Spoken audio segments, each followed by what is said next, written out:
Yeah.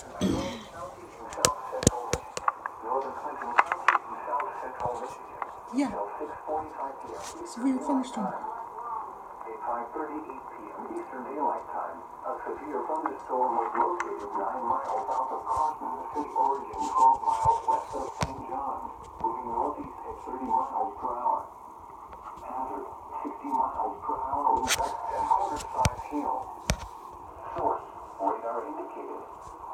Impact, hail damage to vehicles is expected. Expect wind damage to roof, siding, and trees.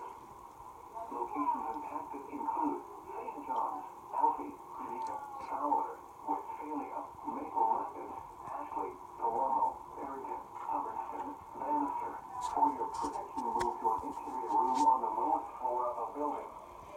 Large hail and damaging winds and continuous clouds ground lightning is occurring with this storm. Move indoors immediately. Lightning is one of nature's leading killers. Remember, if you can hear thunder, you are close enough to be struck by lightning.